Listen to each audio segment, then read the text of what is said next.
Jim Rohn का एक famous quote है कि take care of your body, it's the only place you have to live इन।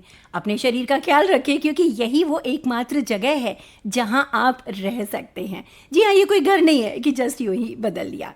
तो आपको अपने स्वास्थ्य का ध्यान रखना है और स्वास्थ्य का ध्यान आप रखें, इसमें आपकी मदद करने के लिए हम है ना, हम यानी कि आपके पक्के वाले दोस्त एफएम रेनबो। इसीलिए तो हम लेकर आते हैं आपके लिए हर हफ्ते एक खास प्रोग्राम हेल्थ एंड फिटनेस, जिसे आप सुन सकते हैं Akashvani Lucknow FM rainbow 100.7 megahertz पर, न्यूज़ ऑन AIR ऐप पर एंड DTH पर भी।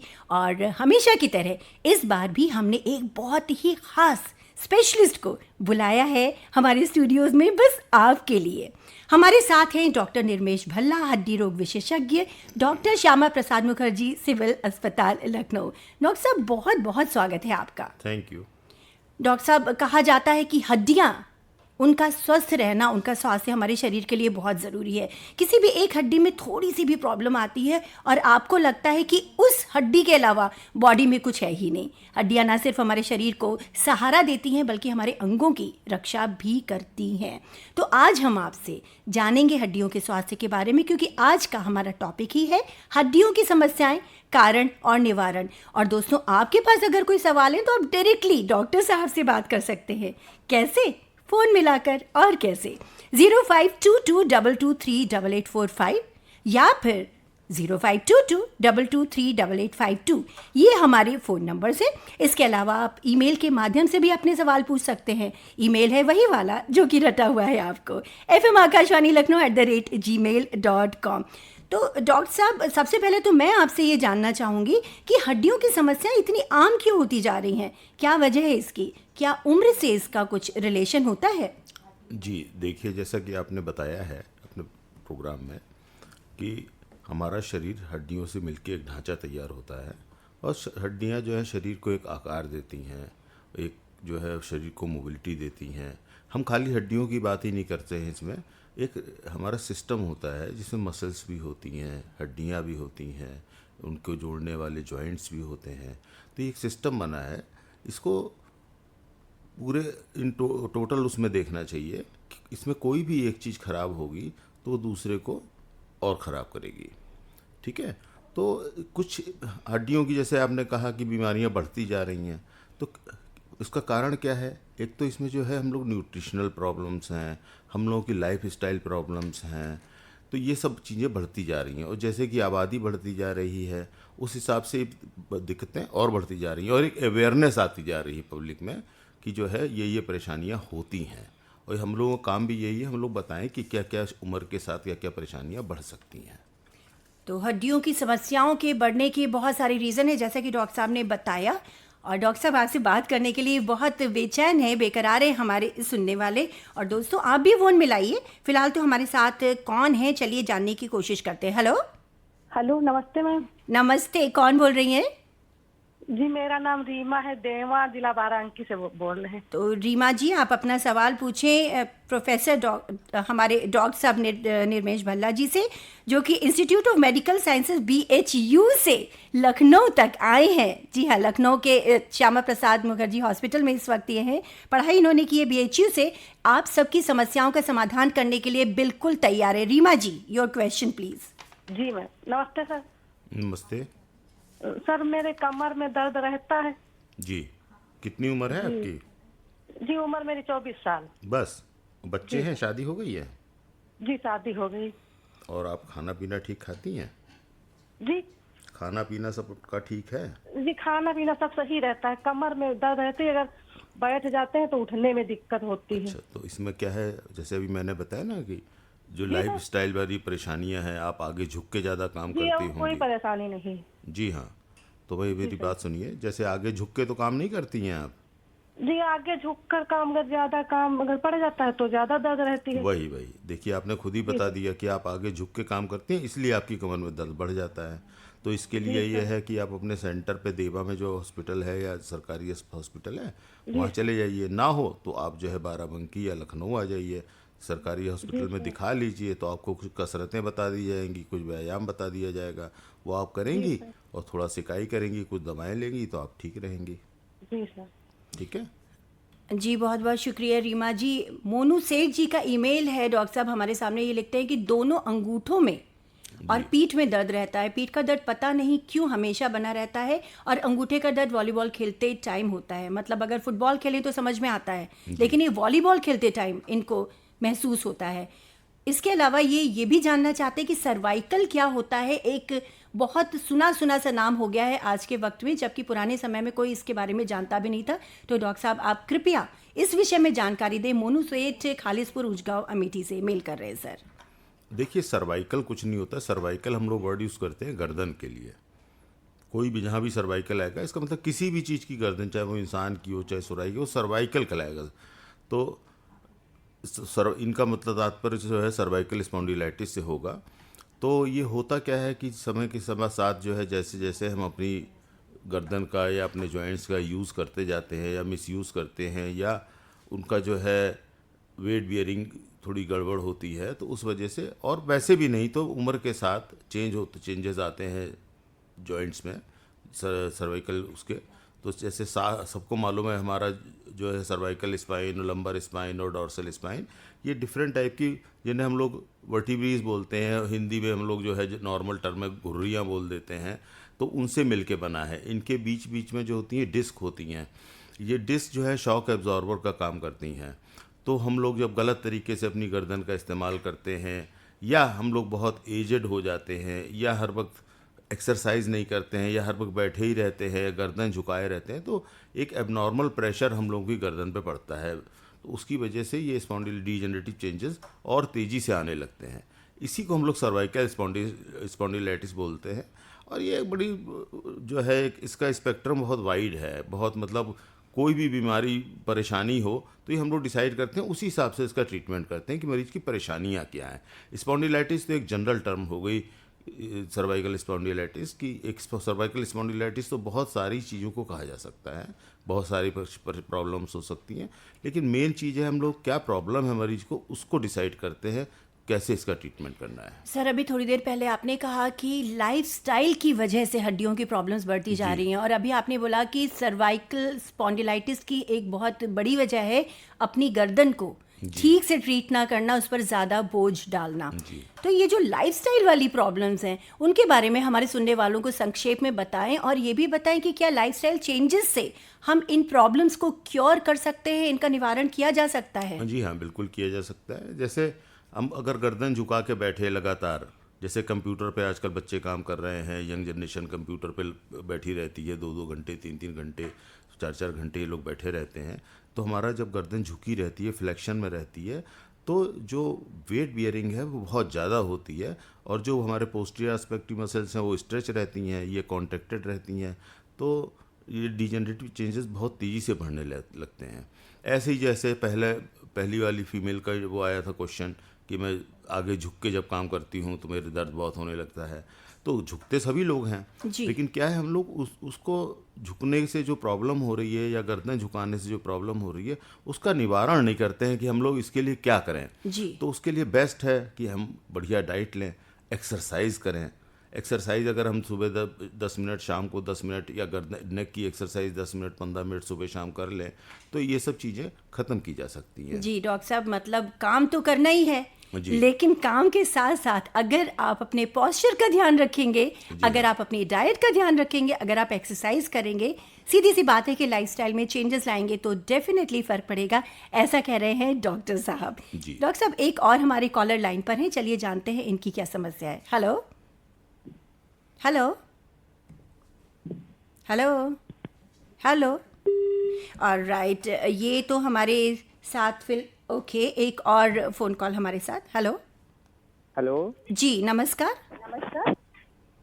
सर पहले तो आपसे ये गुजारिश करूंगी कि थोड़ा अपने जो रेडियो सेट है उससे दूर कर लीजिए अपने फ़ोन को, ठीक है? हेलो, हाँ जी, डॉक्टर साहब से अपना सवाल पूछें। नमस्कार, नाम बताएं और डॉक्टर साहब से प्लीज़ अपना सवाल पूछें। मैम हमारी समस्या ये है कि हमारे सीने में एक तरफ हड्डी निकल आई है। ओके। और उसमें चोट कभी लगी नहीं है, तो ये क्या हो सकता है? कितनी उम्र है आपकी? हमारी उम्र अभी 18 वर्ष है। तो ये कब से निकली है? अभी 1-1.5 साल हो गए हैं। नहीं, आपने ध्यान 1-1.5 साल से दिया होगा, ये निकलनी बहुत पहले से होगी। होता क्या है कि जैसे कि हम लोग बच्चों को दूध पिलाते हैं, दूध देते हैं, कैल्शियम दूध किस लिए देते हैं? प्रोटीन के लिए और कैल्शियम के लिए। जैसे हम सबको मालूम है कि हमारा जो हड्डियां हैं ये प्रोटीन से, कैल्शियम से, फास्फोरस से और डिफरेंट मिनरल से मिलके बना होता है। दोस्त, आपसे एक गुजारिश है, प्लीज़ अपने रेडियो सेट से दूर हो जाएं, अदरवाइज आपको ठीक से समझ नहीं आएगा जो सवाल का जवाब सर दे रहे हैं। जी। तो होता क्या है, जैसे बच्चे आजकल दूध नहीं पीते हैं, अच्छी डाइट नहीं लेते हैं, बाहर का खाना ज़्यादा खाते हैं, घर का खाना नहीं खाते हैं, जैसे तो और माएँ भी लाड़ में उनको चलो ठीक है कोई बात नहीं, आज पिज़्ज़ा बना देते हैं, आज ये बना देते हैं, बाहर का फास्ट फूड मंगा देते हैं, मैगी बना देते हैं।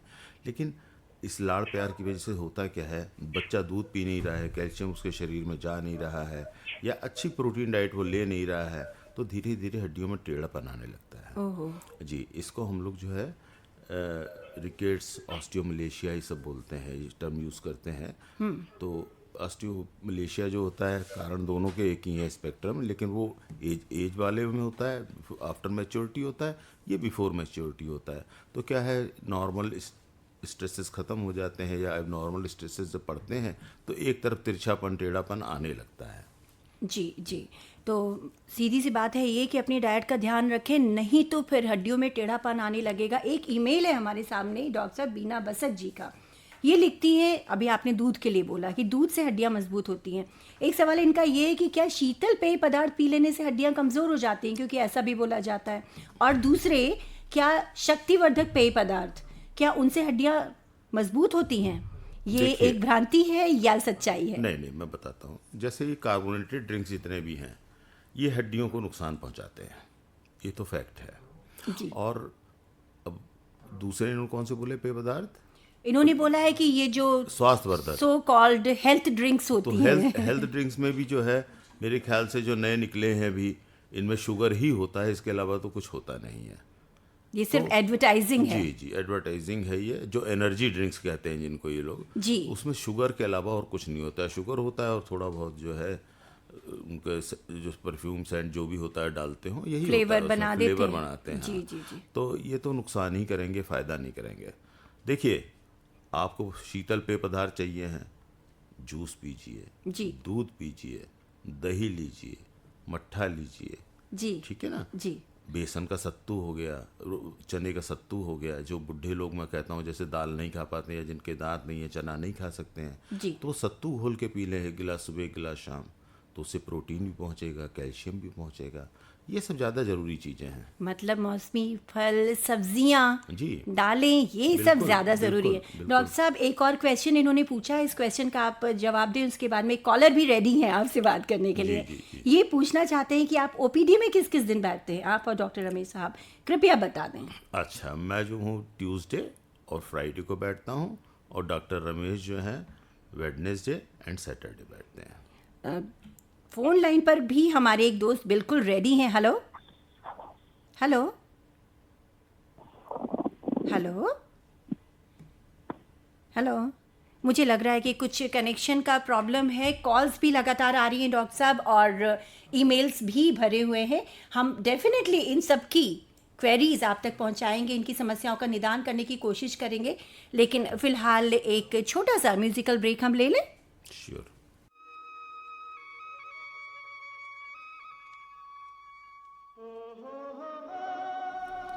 दोस्तों, एक बार फिर आपको याद दिला दें कि आप सुन रहे हैं हमारा weekly programme health and fitness, जो हमने स्पेशली डिज़ाइन किया है आपकी हेल्थ की देखभाल के लिए। और आज ख़ास आप ही के लिए हमने स्टूडियोज़ में बुलाया है डॉक्टर निर्मेश भल्ला को, जो कि हैं हड्डी रोग विशेषज्ञ doctor Shyama Prasad Mukherjee civil hospital.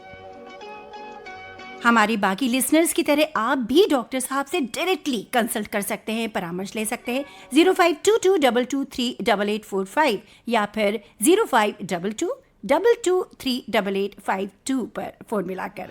इसके अलावा हमारा ईमेल आईडी तो आपको पता ही है, fmakashwani.lucknow@gmail.com। 12:20 और ठीक 47 सेकंड हो रहे हैं। आप सुन रहे हैं प्रोग्राम हेल्थ एंड फिटनेस, और आज हमारे स्टूडियोज़ में हमने ख़ास तौर पर आपके लिए बुलाया है डॉक्टर निर्मेश भल्ला को, जो कि हैं हड्डी रोग विशेषज्ञ वरिष्ठ परामर्शदाता doctor Shyama Prasad Mukherjee, civil hospital. Doctor साहब, आपने बताया कि हड्डियों की समस्याओं के पीछे एक बहुत बड़ी वजह होती है डाइट।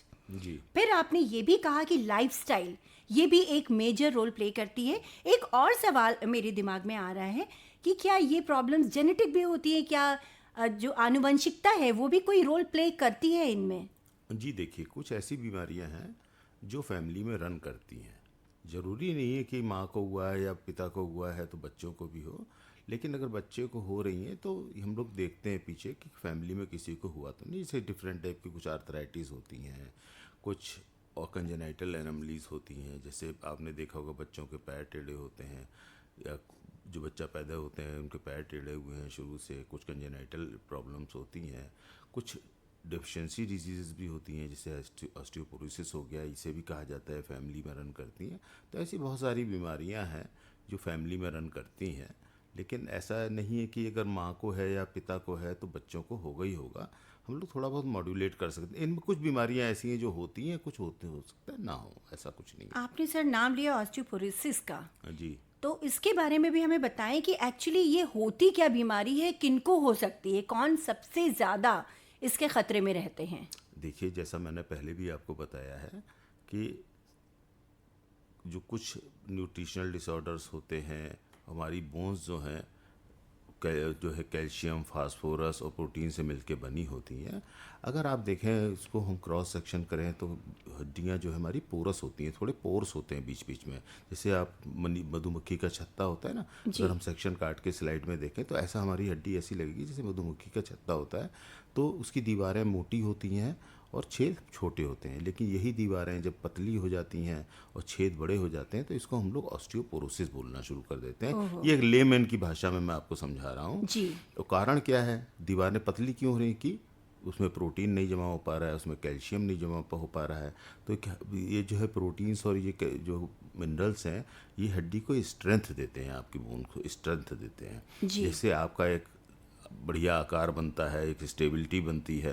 लेकिन जब यही कमज़ोर हो जाती हैं तो क्या होता है कि ज़रा सा धक्का लगा, ज़रा सी चोट हुई तो ये टूट जाती हैं।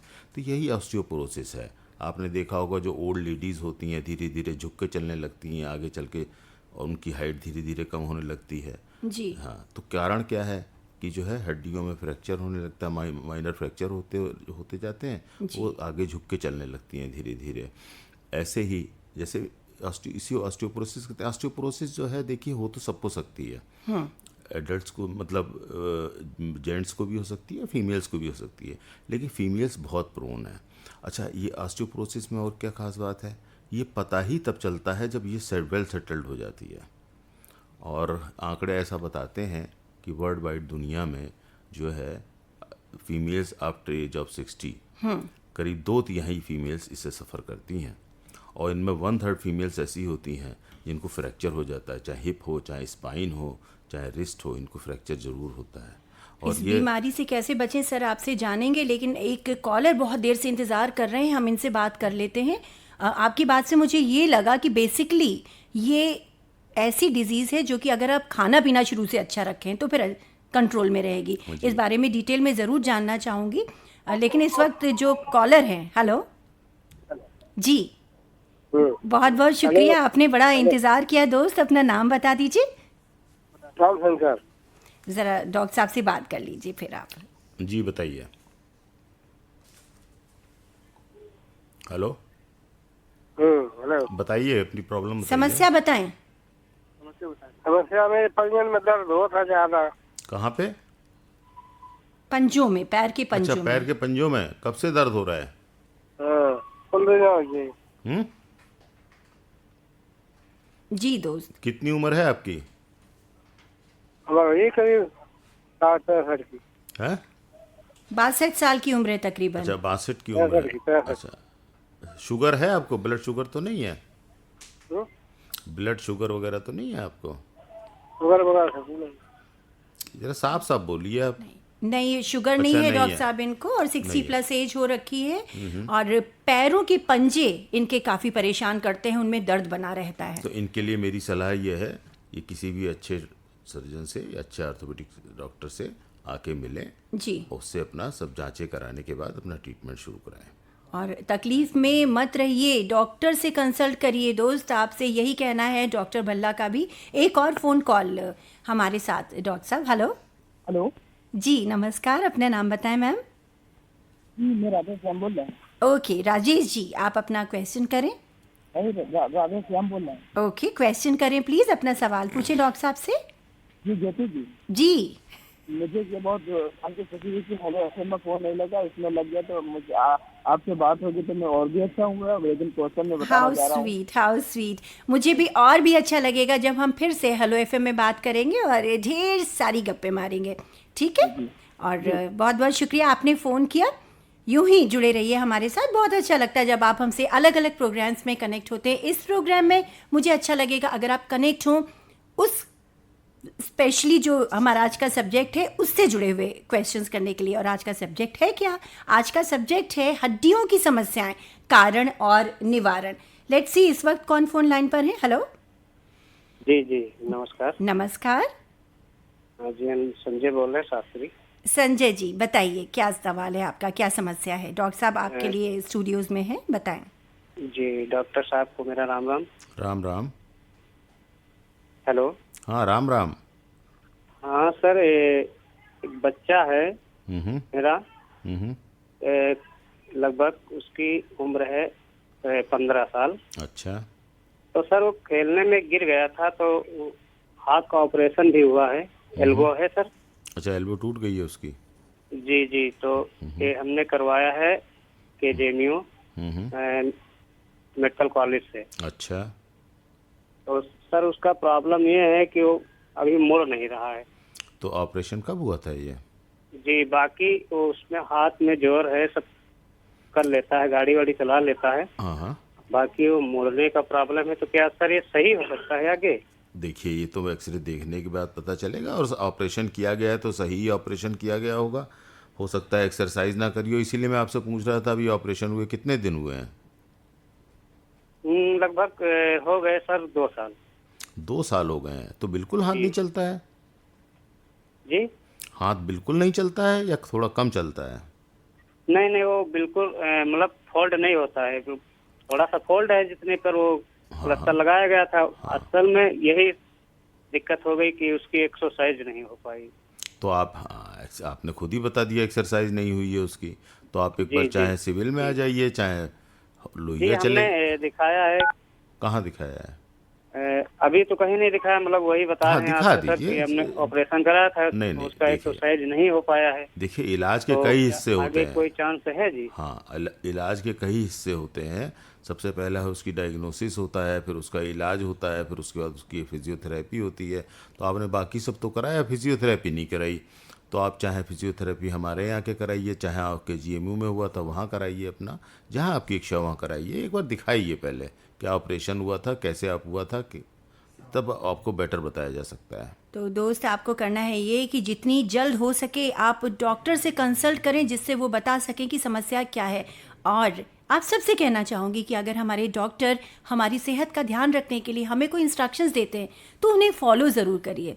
आपने ऑपरेशन कराया लेकिन फिजियोथेरेपी नहीं हुई तो इस वजह से तकलीफ से छुटकारा नहीं मिला है ना, तो ऐसा मत करिए। हमारे साथ कोई और भी फ़ोन लाइन पर हैं डॉक्टर साहब। हेलो हेलो हेलो जी दोस्त बताएं। हेलो हेलो जी, आप नाम बताएं प्लीज़। हेलो। हाँ जी सर, नाम बताएं, मुझे आपकी आवाज़ आ रही है, आप बताएं। मेरा नाम ओम प्रकाश पांडे है। ओम प्रकाश जी, आपकी क्या समस्या है? हमारी समस्या ये है कि दाहिने पखौरा में जो है, जो हाथ का ऊपरी हिस्सा है, ओके। इसमें दर्द रहता है। उम्र भी बताइए साथ में अपनी। और वो जो गांव में कहते हैं जिसको हंसिया जहाँ पे ऊपरी तरफ ज्वाइंट है, यहाँ पे दर्द रहता है। तो उम्र भी बताइए अपनी। कितने साल के होंगे तकरीबन आप ओम प्रकाश जी? हाँ, कितने साल के होंगे? 40 साल? हमारी उम्र है लगभग 70 साल पूरे हो रहे हैं। 70 साल। 70 साल। तो आपके लिए राय ये है कि आप एक बार अपने डॉक्टर से सलाह करें, चाहे आप लखनऊ आके करें और चाहे वहीं। कहाँ के रहने वाले हैं आप? हम रहने वाले यहाँ सीतापुर के पास मेहंदीपुर गाँव तो है। सीतापुर में जो डिस्ट्रिक्ट हॉस्पिटल है आप वहाँ दिखा लीजिए। हैं? सीतापुर में जो डिस्ट्रिक्ट हॉस्पिटल है, सिविल हॉस्पिटल, आप एक बार हड्डी के डॉक्टर से ज़रूर मिलें। अच्छा। बिल्कुल। थैंक यू ओम प्रकाश जी, आपने हमें कॉल किया। डॉक्टर साहब, अक्सर ये देखने में आता है कि समस्या इतनी बड़ी होती नहीं है जितना हम उसे इग्नोर करके बिल्कुल बना जी, देते जी, हैं। जी। अगर शुरुआत में ही डॉक्टर के पास हम चले जाएं तो शायद कम अरसे में, कम वक्त में और कम तकलीफ उठा करके ही हमें हमारी परेशानियों से छुटकारा मिल सकता है। मेरे सामने मीनाक्षी इंडियन का ईमेल है। ये लिख रही हैं कि मुझे लगभग 6 महीने से गठिया की शिकायत है, जिसका इलाज चल रहा है। आराम है, लेकिन जब भी कोई काम उठकर करती हूँ, जैसे मोबाइल पर बात करना या कोई और काम करना, झाड़ू लगाना, कोई थोड़ा सा भी भारी सामान उठा लेना, तो बहुत तकलीफ होनी शुरू हो जाती है। कोई व्यायाम अगर करती हूँ, जैसे सूर्य नमस्कार इत्यादि, तो बाहों की मांसपेशियों में बहुत तकलीफ होती है। क्या ये गठिया की वजह से होता है, और अगर नहीं तो क्यों होता है? देखिए, अगर गठिया है और डायग्नोसिस बन के गठिया है, गठिया एक बहुत जनरल टर्म है जी।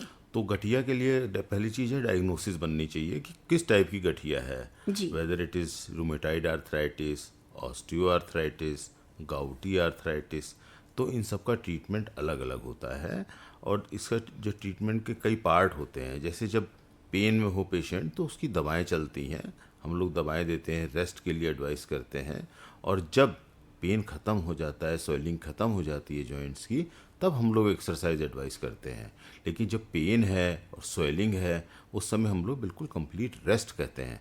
तो इनको ये चीज़ समझनी चाहिए, इसका एक इलाज साइंटिफिक तरीके से होना चाहिए। ऐसे नहीं कि हम सूर्य नमस्कार करेंगे और गठिया एक्टिव स्टेज में है और सूर्य नमस्कार या हम ज़बरदस्ती अपने शरीर को कष्ट देंगे तो पीड़ा बढ़ेगी ही बढ़ेगी, वो कम नहीं होने जा रही है। मतलब जो पुराना सोचना है कि अरे आप आराम ज़्यादा करती हैं इसलिए आपकी बॉडी नहीं, चलनी बंद हो गई, ये गलत है। हाँ, बिल्कुल जब गलत डॉक्टर ने रेस्ट को बोला है तो आपको अपनी बॉडी को रेस्ट देना है, और जब एक्सरसाइज बोला है तो आपको एक्सरसाइज करना ही करना है।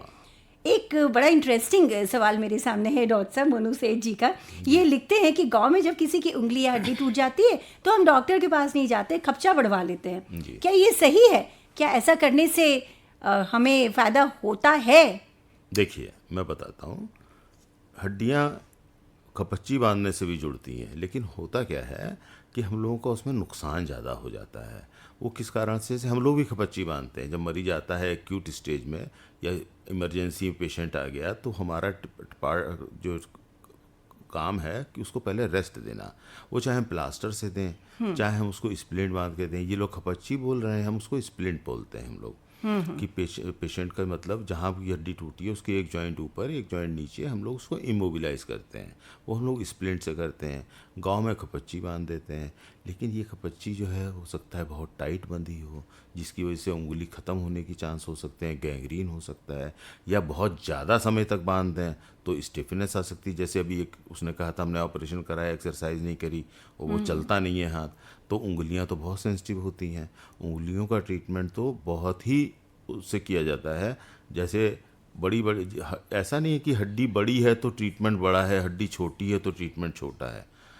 इसको हम लोग फिर ये नेग्लिजेंस में आ जाता है जी। हाँ, तो हमें ये क्वालिफाइड डॉक्टर्स को पता होता है कि हमें इसको इमोबिलाइज करना है तो कितने दिन के लिए करना है। जी जी। तो मेडिकल साइंस को यूं ही साइंस नहीं बोलते हैं दोस्त। जब कभी भी कोई समस्या हो तो स्पेशलिस्ट से ही मुलाकात करें, उनसे बात करें और अपना इलाज कराएं। हमारे साथ एक और कॉलर हैं डॉक्टर साहब, इनसे बात करने के बाद हम फिर लेंगे एक खूबसूरत सा म्यूजिकल ब्रेक। हेलो। हेलो। हाँ जी मैम। जी बताएं, नाम बताएं। जी, डॉक्टर साहब से नमस्ते करना चाहूँगा। नमस्ते। नमस्ते। हेलो जी आप अपना नाम बताएं और अपनी समस्या बताएं डॉक्टर साहब को। मैं सुरेश कुमार बोल रहा हूँ, इधर आलमबाग क्षेत्र से बोल रहा हूँ। ओके। आलमबाग लखनऊ से। सुरेश कुमार जी, कितनी उम्र होगी आपकी? मेरी उम्र 55 वर्ष है। और समस्या क्या है सर? समस्या मैम ये है कि पेट के नीचे की तरफ से जो है थोड़ा पेशाब भी रुक के होती है और कमर में पूरा जो है दर्द यहाँ से वहां तक बना रहता है। और ये दबाने से थोड़ा बहुत जो है, जैसे दबाओ ना तो थोड़ा बहुत जो है राहत मिलती है, बाकी ये बराबर पेन जो है होता रहता है। अच्छा, और ये कब से पेशाब तकलीफ? भी रुक के थोड़ा होती है। अच्छा, तकलीफ कब से है ये आपको? जी, ये तकलीफ कब से है आपको? ये काफी दिनों से। पहले एक बार हुआ था तो थोड़ा परेशानी दूर हुई थी इधर उधर से मालिश वालिश करने के बाद, फिर शुरुआत है, काफी दिनों से हो रहा है। उम्र कितनी है आपकी? उम्र सर 55 वर्ष है मेरी। तो आप इसको जो है अर्जेंट बेसिस पे आके दिखाइए हॉस्पिटल में। जी तो आप किसी भी हॉस्पिटल में दिखा सकते हैं जहां आपकी ये इच्छा सर हो। जी सर यही पूछना चाह रहा हूँ कि पेट संबंधित ये परेशानी हो सकती है, जैसे स्टोन वगैरह नहीं कुछ जी जी संबंधित जी हो जी सकती है, या बिल्कुल कमर सही। की दर्द ही? हाँ, आप बिल्कुल वजह सही से- सोच रहे हैं। आपको एक बार एक क्वालिफाइड डॉक्टर को दिखाना चाहिए, वही डिसाइड करेगा ये पेट की तकलीफ पेशाब की वजह से है या रीढ़ की हड्डी की तकलीफ जो है की वजह से जो है आपको पेशाब की तकलीफ है, ये वो डॉक्टर ही डिसाइड करेगा। सुरेश एक कुमार बार जी, एक्सरा हुआ था सर, एक्सरा हुआ था तो रीढ़ की हड्डी का कुछ बता रहे थे, सीधी है कुछ बता रहे नहीं नहीं, ऐसा होता है। देखिए बहुत सारी जांचें होती है, खाली एक एक्सरे से ही कोई डायग्नोसिस नहीं बनती है। एक बार सबसे पहले पेशेंट को देखा जाता है, लिटा के बिठा के हाथ पे पेट पे रख के, हाथ रीढ़ की हड्डी पे रख के हम लोग पहले डिसाइड करते हैं कि क्या परेशानी है। उस हिसाब से फिर हम लोग और जांचें कराते हैं, जैसे अल्ट्रासाउंड हो गया, एक्सरे हो गया, MRI हो गया, CT हो गया, जी, जी, तब ये डायग्नोसिस बनती है। जी सर, ओके ठीक है, ओके, थैंक यू। खाली हाँ जी जी। सुरेश कुमार जी, तकलीफ को और अधिक बर्दाश्त मत करिए, जल्द से जल्द किसी स्पेशलिस्ट से बात करिए। बहुत ज़रूरी है कि आप अपनी समस्या का समाधान पा सकें। कई बार हमें लगता है कि ये प्रॉब्लम है, कहाँ जाएं, किससे बात करें, किस तरह से हमें एकदम सटीक सलाह मिले। तो अगर आप भी किसी ऐसी ही समस्या को बार बार अपने तक रखे हुए हैं क्योंकि आपको पता ही नहीं कहाँ जाना चाहिए, तो हम हैं ना आपके सच्चे दोस्त, यानी कि FM रेनबो। हड्डियों से जुड़ी हुई कोई भी समस्या अगर आपको परेशान कर रही है तो आप डायरेक्टली डॉक्टर निर्मेश भल्ला से बात कर सकते हैं हमारे स्टूडियोज़ में फ़ोन मिलाकर। हम सभी चाहते हैं कि हम शतायु हों, हम सभी चाहते हैं कि हम निरोगी हों, लेकिन हो कैसे? इसके लिए आपको अपनी सेहत का ध्यान रखना होगा, और आपकी सेहत का ध्यान रखने में आपकी मदद करने के लिए हम लेकर आते हैं आपका स्पेशल, आपका बड़ा फेवरेट वीकली प्रोग्राम जिसका नाम है हेल्थ एंड फिटनेस, जिसमें इस वक्त हमारे साथ हैं हड्डी रोग विशेषज्ञ डॉक्टर निर्मेश भल्ला। और हमारे साथ फोन लाइन पर कौन है? हेलो हेलो जी, नमस्कार ज्योति जी। जी नमस्कार, कौन बोल रहे हैं दोस्त? ये महेश कुमार अग्रवाल बोल रहा हूँ। आपकी उम्र कितनी है और समस्या क्या है, आप डॉक्टर साहब को बताएं। और उम्र है 45 साल। मेरी समस्या ये है कि मेरे बाएं साइड में कूल्हे से लेके नीचे पैर तक दर्द होता है। अच्छा, कब से दर्द हो रहा है आपको ये?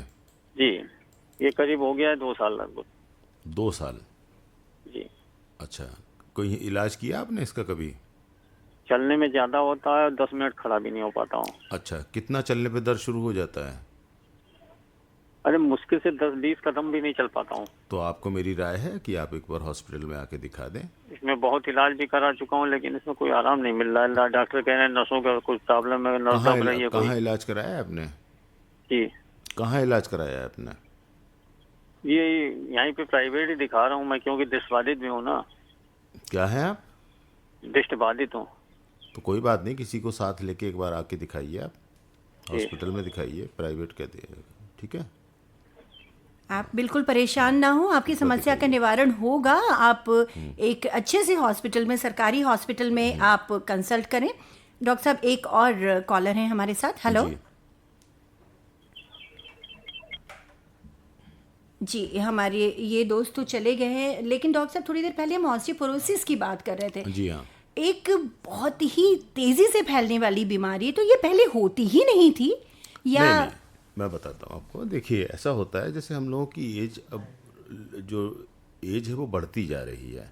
पहले लोग 60 साल में मर जाते थे, एवरेज 50 एज एवरेज है, एज जी, जो है जी। बढ़ती जा रही है। तो अब ये सब बीमारियां सामने आ रही हैं। होती तो पहले भी थी, हो सकता है आज से ज़्यादा पहले होती हो। मैंने कहा ना, जैसे पहले मैंने आपको बताया था कि साइलेंट डिजीज़ है, और ये मैंने ये भी बताया था कि आपको कि कितने लोगों को ये होती है, कितनी फीमेल्स को। और ये मैंने ये भी बताया था फीमेल्स को ज़्यादा होती है, क्योंकि कुछ हार्मोन्स ऐसे होते हैं कि एक एज के बाद फीमेल्स में बनने बंद हो जाते हैं, जो कि बोन को बनाने में सहायता करते हैं। मतलब इसलिए- मेनोपॉज के बाद जी में हाँ, जी। ज्यादा ध्यान रखने की जरूरत होती जी, है। देखिए, ध्यान तो हम जिस दिन से पैदा होते हैं उसी दिन से रखना चाहिए, जी, क्योंकि मैक्सिमम जो ग्रोथ है बोन्स की वो up to age of 30 years होती है। देखिए, जैसे बॉडी के बाकी टिश्यूज़ हैं जो रोज़ सेल्स होते हैं, ख़त्म भी होते हैं और बनते भी हैं, नए सेल्स बनते भी हैं, ऐसी बोन्स में भी बनते हैं। बोन्स भी लिविंग टिश्यूज़ होते हैं। वो हम लोग कोई लकड़ी नहीं है कि बोन्स लकड़ियां हैं, बोन्स भी एक सजीव चीज़ है जो रोज़ बनती हैं, रोज़ ख़त्म होती हैं। तो होता क्या है, जब हम लोग 30 साल से पहले की जो उम्र होती है, इसमें जो बनने की प्रक्रिया है वो तेज़ होती है और उसका क्षय होने की या ख़त्म होने की प्रक्रिया धीमी होती है। और मैक्सिमम हम लोगों का जो बोन मास है ये 30 की एज या 32 की एज तक बन जाता है। जी। उसके बाद उसके क्षय होने की, उसके ख़त्म होने की प्रक्रिया बढ़ जाती है और बनने की प्रक्रिया जो है वो स्लो हो जाती है। ओके। हाँ, तो होता क्या है, उधर नेट लॉस होने लगता है 30 की एज के बाद। ऐसा नहीं है खाली फीमेल्स को ही होता है ऑस्टियोपोरोसिस, मेल्स को भी होता है। लेकिन चूंकि मेल्स में हार्मोनल डिप्लीशन बहुत उतना नहीं होता जितना फीमेल्स में होता है, इसलिए मेल्स को ये चीज़ बाद में पता चलती है। आप 10 इयर्स का डिफरेंस रख सकती हैं, फीमेल्स के लिए 60 तो मेल्स के लिए 70, या फीमेल्स के लिए 50 तो उनके लिए 60। तो वही आंकड़े सामने आते हैं मेल्स फीमेल्स में। तो जैसा मैंने पहले बताया आपको कि जो है, अगर हम 30, 32, 35 की एज तक एक बढ़िया डाइट ले रहे हों, डेली एक्सरसाइज कर रहे हों, हर चीज़ में पॉजिटिविटी हो, तो हम लोग जो है एक अच्छी लाइफ जी सकते हैं। सर, आपने अभी डाइट की बात कही तो एक और क्वेश्चन मेरे दिमाग में आ रहा है कि बोन डेंसिटी को बढ़ाने वाले ये जो सप्लीमेंट्स होते हैं, जी। क्या इनसे कुछ फ़र्क पड़ता है? लोग कैल्शियम की गोलियां खाते हैं, विटामिन डी भी लेते हैं, क्या इन सब से वाकई कुछ फ़र्क पड़ता है? देखिए, जहाँ तक विटामिन डी की बात है, विटामिन डी तो लेना ही चाहिए। ओके। अब वो हर एक को लेना चाहिए, चाहे वो बच्चा हो, चाहे वो बड़ा हो, चाहे वो बुढ़ा हो, क्योंकि विटामिन डी एक ऐसा विटामिन है जो वेजिटेरियंस को तो कहीं से मिल ही नहीं सक पाता है। और नॉन वेजिटेरियंस को भी जो फ़िश वगैरह लेते हैं थोड़ा, उनको मिल भी सकता है, उनको मिलता भी है। लेकिन फिर भी कोई भी डाइट ऐसी हम लोग नहीं खाते हैं जिसकी वजह से उतनी जितनी हमें विटामिन डी की ज़रूरत है उतना हमें विटामिन डी मिले। तो मैं तो सबको ये रिकमेंड करता हूँ, एक तो कैल्शियम की टैबलेट और एक विटामिन डी। मतलब सप्लीमेंट से फ़र्क पड़ता बिल्कुल है। फ़र्क पड़ता है। जी। देखिए, डॉक्टर साहब, सप्लीमेंट का ये मतलब नहीं है कि हम लोग कुछ महंगे सप्लीमेंट्स लें। जैसे आजकल आप देखते हैं ना, आ गए हैं एमवे और ये सब, मुझे नाम नहीं लेना चाहिए। जी। तो वो महंगी दवाएं लेने की ज़रूरत नहीं है। हम लोग एक सिंपल, एक 5 रुपए की जो 100 गोलियां आती हैं कैल्शियम की, या सरकारी हॉस्पिटल में कैल्शियम मिलती है, वो मोर देन सफिशिएंट है। या विटामिन डी जो गवर्नमेंट हॉस्पिटल से मिलती है, सब फ्री सेवा है, कि उसको खाने में किसको क्यों दिक्कत होनी चाहिए। जी, तो ऐसा नहीं है कि महंगे सब्स्टिट्यूट ही काम करते हैं, सरकारी अस्पताल में मिलने वाली गोलियों से भी दोस्तों आप अपनी सेहत को मेंटेन कर सकते हैं। डॉक्टर साहब, एक और कॉलर हमारे साथ हैं। हेलो। हाँ सर, नमस्कार। नमस्कार। जी, अपना नाम बताएं, अपनी उम्र बताएं और अपनी समस्या भी। हमारा नाम सर मूलचंद है सर। बताओ। उम्र मुझे हमारी बोलो, उम्र बताओ। हेलो? हाँ बताओ उम्र। उम्र सर होगी हमारी करीब 55-56 साल की उम्र है सर। किस समस्या की वजह से आपने कॉल किया है मूलचंद जी? सर हमारे गट्टे की जो है हड्डियां टूटी हैं हल्के, गट्टे की। उसमें ठंडक में परेशानी हुआ करती है हमको। अच्छा, बस और कोई परेशानी नहीं है?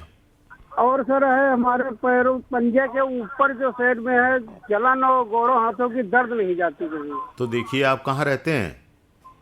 हम सर रहते हैं गंगा दिलपुरवा पड़ता है, लहरपुर जिला सीतापुर में। तो वहाँ पे देखिए, एक जांच अपनी करा लीजिए ब्लड शुगर की। वहाँ के हॉस्पिटल में जाइए, वो लोग एक ब्लड शुगर की जांच कर देंगे आपकी। अच्छा। ठीक है, अगर शुगर बढ़ी हुई है तो उसको कंट्रोल कराइए। अच्छा सर। और जो ठंड की वजह से आपको दर्द बढ़ता है, तो उसका एक इलाज, बहुत बढ़िया इलाज है, वो घर पे ही हो सकता है कि आप उसकी थोड़ी सिकाई कर लिया करें सुबह शाम।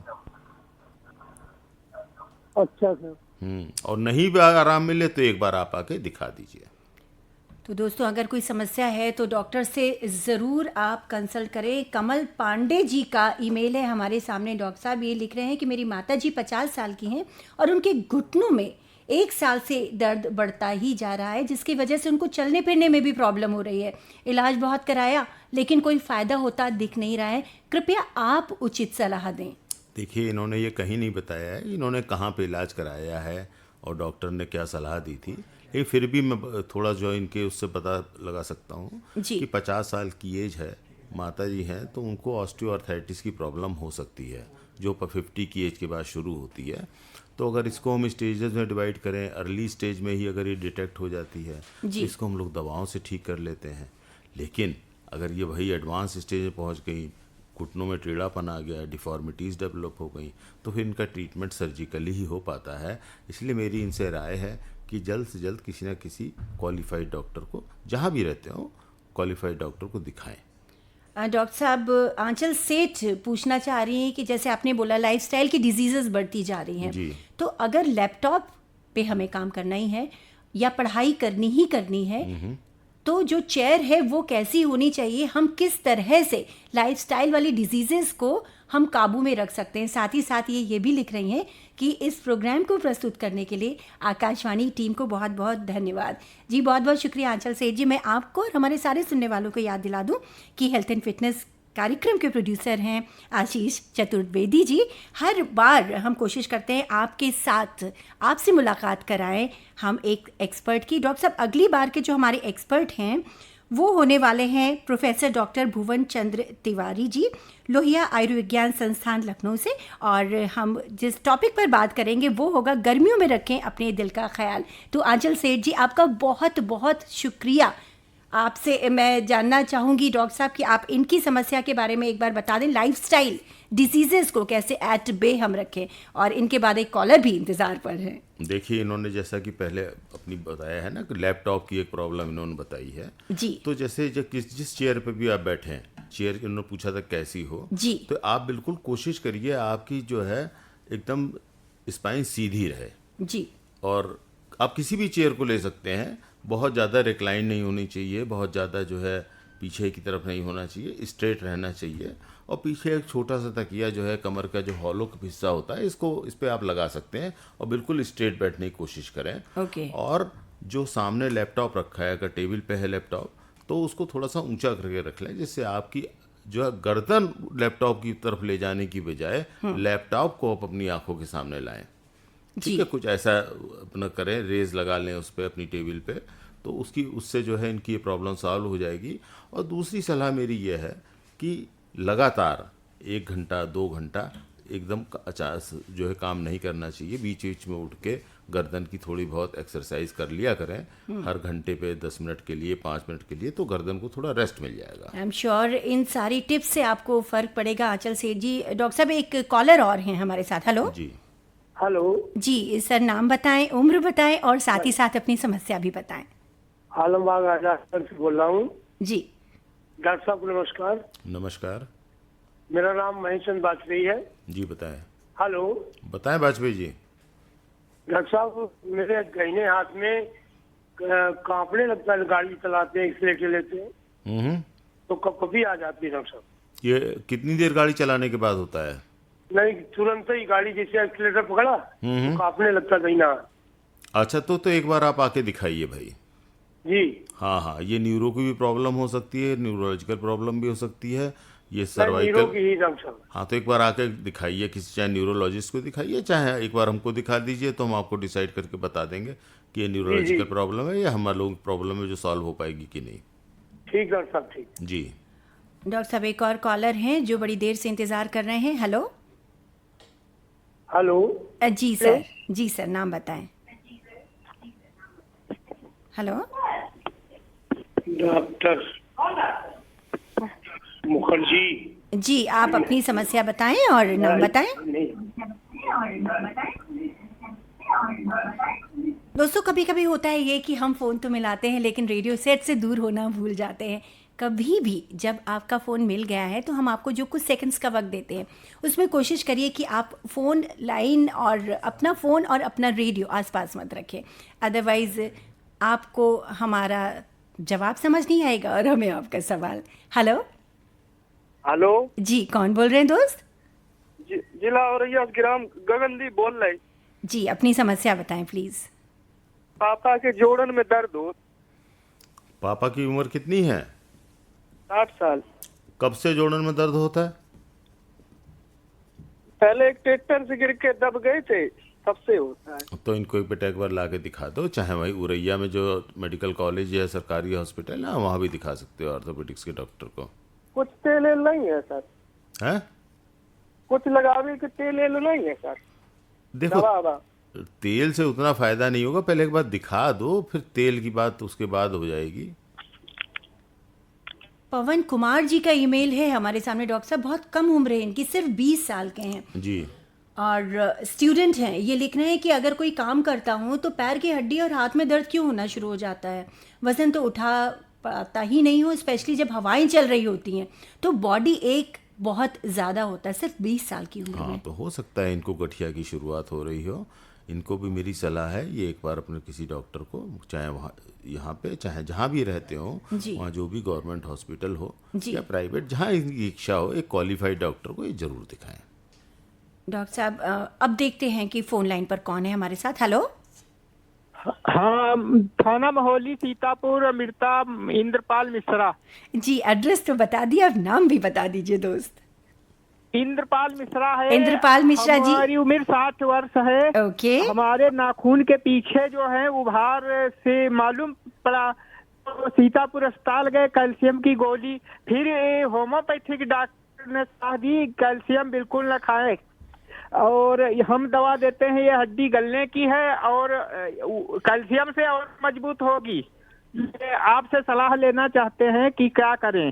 डॉक्टर साहब, इनकी बात से मुझे वाकई याद आया कि कई लोगों को कैल्शियम ज़रूरत से ज़्यादा भी एक्यूमुलेट होने लगता है बॉडी में, तो ये वाली जो समस्या होती है। अब हमने तो बोला हमारे सुनने वालों को कि आप विटामिन डी लीजिए, आप कैल्शियम लीजिए, लेकिन इसीलिए शायद बोला जाता है कि डॉक्टर की सलाह के बिना आप कभी कोई दवा ना लें। ये जो कैल्शियम एक्यूमुलेट होने लगता है, ये क्यों होने लगता है ज़रूरत से ज़्यादा जो हो जाता देखिए, है? ऐसी एक दो परेशानियां हैं जिसमें कैल्शियम एक्यूमुलेट होता है, लेकिन इन जनरल आप कैल्शियम कितना भी खाएं, बॉडी का एक ऐसा सिस्टम है जो आपको ज़रूरत से ज़्यादा कैल्शियम होगी उसको बाहर निकाल ही देगा। ओके। वो कभी कैल्शियम जमा नहीं होने देता है। और ये अगर जो कैल्शियम जमा होने वाली बीमारी है भी, तो ये ऐसे ही नहीं होती है। फिर उसमें बहुत सारे साइन सिम्टम्स होते हैं जिससे पता चल जाता है तुरंत कि इनके बॉडी में कैल्शियम डिपॉजिट हो रही है। तो वो अगर कैल्शियम नहीं भी खाएंगे तो कैल्शियम जो डाइटरी कैल्शियम हो तो वो भी डिपॉजिट होने लगती है। तो वो ये हमारे मोटा मोटा ऐसे समझिए कि हमारी एक बहुत बड़ी भ्रांति है ये कि अगर हम कैल्शियम ज़्यादा खाएंगे तो बॉडी में डिपॉजिट होने लगेगी। ऐसा नहीं है। तो दो सीधी सी बात है ये कि सिर्फ एक ही समस्या नहीं है आपकी। आप जाइए डॉक्टर को दिखाइए, डॉक्टर आपको बताएंगे कि किस वजह से आपकी बॉडी में कैल्शियम एक्स्ट्रा हो रही है, जमा हो रही है। एक और कॉलर हैं डॉक्टर साहब हमारे साथ। हेलो। हेलो जी, नाम बताएं। जी, नमस्कार मैम। डॉक्टर साहब को नमस्कार। नमस्कार। संगीता बोल रहे। बताएं संगीता जी। जी सर, हमारे जो है पैर नसों में, शरीर कहीं भी, हाथ या पैर कहीं पर भी खिंचाव ऐसा महसूस होता है, उसमें दर्द और कभी कभी सूजन भी आ जाती है। कहाँ, नाखूनों में? नहीं, नसों में। नसों में। और उम्र हाँ। कितनी है आपकी? उम्र हमारी 40 साल। 40 साल उम्र है तो कुछ आपकी जांचें होनी चाहिए जो इस समय आवश्यक हैं। 40 साल की उम्र में वो एक बार हॉस्पिटल आके वो सब दिखाइए और जांचें कराइए, चाहे यहाँ कराइए चाहे अपने जहाँ और उसमें सूजन आ जाती है और दर्द होता है, चलने खिंचाव में। हाँ, तो एक बार आपको दिखाना चाहिए, आर्थोपेडिक्स के डॉक्टर को दिखाना चाहिए। और जोड़ों पर भी दर्द रहता है, कमर या घुटनों पे। हाँ, मैं समझ गया आपकी प्रॉब्लम। आपको भी जो है गठिया की शिकायत हो रही है या शुरुआत हो रही है, तो आपकी भी कुछ जांचें होनी चाहिए जिसकी वजह से आपका इलाज आगे बढ़ पाए। डॉक्टर साहब, ये जो आर्थराइटिस की बीमारी है, क्या जी इसका एज से रिलेशन है या कम एज में भी हो सकती है? देखिए, कुछ आर्थराइटिस ऐसी होती हैं यंग एज में हो जाती हैं, कुछ ऐसी आर्थराइटिस होती हैं जो ओल्ड एज में होती हैं, कुछ ऐसी होती हैं जो मिडिल एज में होती है। देखिए, आर्थराइटिस बहुत वेग टर्म है जी। तो हम जांच करके ही ये डिसाइड कर सकते हैं किस टाइप की आर्थराइटिस है। आर्थराइटिस का मतलब होता है जॉइंट्स में स्वेलिंग आ जाना, जी। पेन होना, स्टिफनेस होना, जो मतलब अलग अलग आर्थराइटिस के अलग अलग सिम्टम्स होते हैं, अलग अलग वो होते हैं। लेकिन ये जो है देखने के बाद ही डिसाइड हो सकता है किस टाइप की आर्थराइटिस है। कुछ जांचें हम लोग कराते हैं जी। मोटा मोटा, जैसे रोमेटाइड आर्थराइटिस होता है, ऑस्टियो आर्थराइटिस होता है, गाउट होता है, गाउट सुना होगा अपना बहुत, जिसमें यूरिक एसिड बढ़ जाता है। तो ये सब चीज़ें देखने के बाद ही बच्चों में होती है, जुवेनाइल रोमेटाइड आर्थराइटिस होती है, जिनके इलाज बहुत ज़रूरी हैं। डॉक्टर साहब, 12:57 और 40 सेकंड्स हो रहे हैं। आपको हम शुक्रिया कहें इससे पहले हम चाहेंगे कि संक्षेप में आप हमारे सुनने वालों को बता दें कि बोन्स की हेल्थ का ध्यान कैसे रख सकते हैं। देखिए, जो बच्चा होता है उसकी बोन्स का जो है ध्यान रखना चाहिए उसके माँ और बाप को।